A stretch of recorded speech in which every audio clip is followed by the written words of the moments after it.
В эфире новости, студия Анастасия Кобызева. Здравствуйте. Вот главные темы.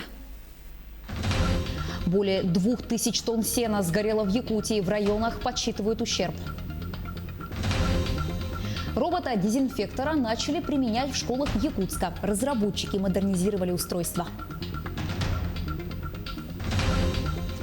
Завтра Международный день пожилого человека. В этом выпуске расскажем о соцработнике из Алданского района, которая каждый день заботится о людях преклонного возраста.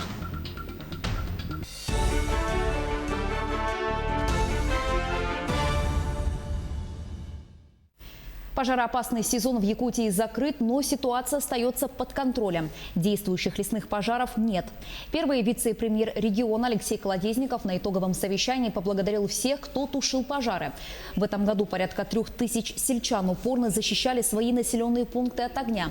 2020 год отличился дефицитом осадков, сухой и жаркой погодой. Из-за этого на протяжении всего сезона установился высокий класс пожароопасности. Огнем пройдено 5 900 000 гектаров леса. Основная часть пожаров находилась в зоне контроля. Больше всего от огненной стихии пострадали Среднеколымский, Тампонский и Мумский районы. Конечно же, климатические условия все-таки в этом году очень серьезно повлияли на пожароопасный сезон. Вы знаете, что аномалии очень серьезные у нас, высокие температуры на северо-востоке, в арктической зоне нашей республики, да и в центральной Вилюйской группе районов, в Западной Якутии. Очень долгие были аномалии антициклона с повышенным давлением. Осадков практически не было, и понятно, что к осени эта почва стала сухой. Но мы справились с задачей, очень много было угроз населенным пунктам, ни один дом не пострадал, ни один житель у нас не погиб. Это основная задача, которая по сути своей была решена. Между тем, 2173 тонны сена сгорело в Якутии. Главам районов поручено как можно быстрее организовать работу по подсчету ущерба на местах. На возмещение приобретения кормов для скота и лошадей предусмотрено более 10 миллионов рублей. Первый вице-премьер правительства республики Алексей Колодезников подчеркнул, что нужно компенсировать каждую тонну сена, чтобы ни одна голова скота не была забита из-за ущерба от пожаров. В этом году же те же самые сельхозпалы, которые происходили. Почему? Потому что травостой был не очень хороший. Пятаками скашивалось сено, а по бокам оно оставалось. И уже к августу это все в сухую траву превратилось. Вот вам, пожалуйста, результат. Понятно, что если, допустим, в Намском районе план не выполнен, то они от себя не могут взять. Возьмут в Кобяйском или в другом районе. То есть перемещения будут. Где-то внутренние районные резервы будут использоваться, но внутри республики это все будет делаться. Теперь к последним данным оперативного штаба Якутии по борьбе с коронавирусом. За минувшие сутки в регионе выявили 85 случаев COVID-19. Больше всего заболевших по-прежнему в Якутске – 47 человек. 9 новых случаев в Мирнинском районе, 7 в Алданском, по 4 в Амгинском и Нерюнгринском районах, по 3 в Верхневилюйском и Алекминском районах. Также по 2 случая заболевания зафиксированы в Мегино-Кангаласском, Ленском и Аймиконском районах, по 1 в Оленёкском и Хангаласском. Все контактные лица выявлены и изолированы. За минувшие сутки от коронавируса в республике скончался 1 человек. Замруководителя регионального оперштаба Ольга Балабкина отметила, что в Якутске возросло количество вызовов скорой помощи. В связи с тем, что звонков достаточно много. Так, на одно из учреждений города Якутска вчера поступило порядка 25 тысяч звонков. Эти звонки, естественно, обрабатываются, и период ожидания граждан составляет 30-40 минут до ответа. На сегодня в этом учреждении работает 20 операторов. Так как непосредственно проблема, связанная с тем, что все-таки граждане хотят, чтобы мы непосредственно быстрее оказывали и эту помощь как таковую, поэтому, соответственно, вместе с Мининноваций, Минздравоохранения предложит иные варианты рассмотрения вопроса для того, чтобы убыстрить эту ситуацию. Робота-дезинфектора начали применять в школах Якутска. Созданные на базе уже известных в республике роботов «Видроид», устройства оснащены 2 закрытыми кварцевыми лампами.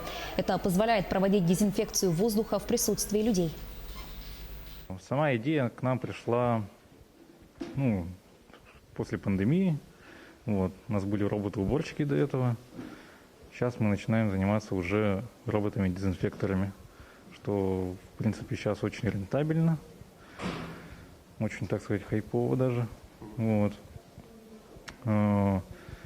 Роботы-дезинфекторов мы запускаем в школы, больницы. Вот сейчас тестируем в 14-й школе, в политехническом лицее. Вот. Ну, тесты проходят довольно-таки неплохо. В разработчике увеличили время работы батареи. Теперь за 5-6 часов автономный робот может продезинфицировать до 2000 квадратных метров помещения.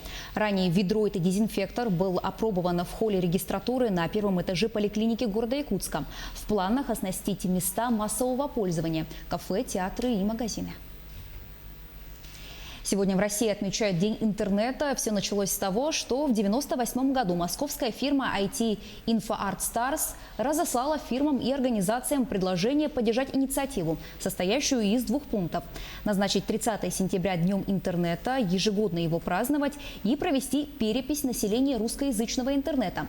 22 года назад доступ к интернету имел 1 миллион россиян. Сейчас доступ к сети имеют 99% жителей Якутии.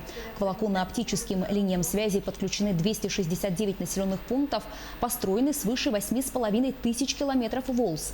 В зоне охвата сотовой связью стандарта 2G проживают 99% населения, стандарта 3G – 83% и стандарта 4G – 81% населения.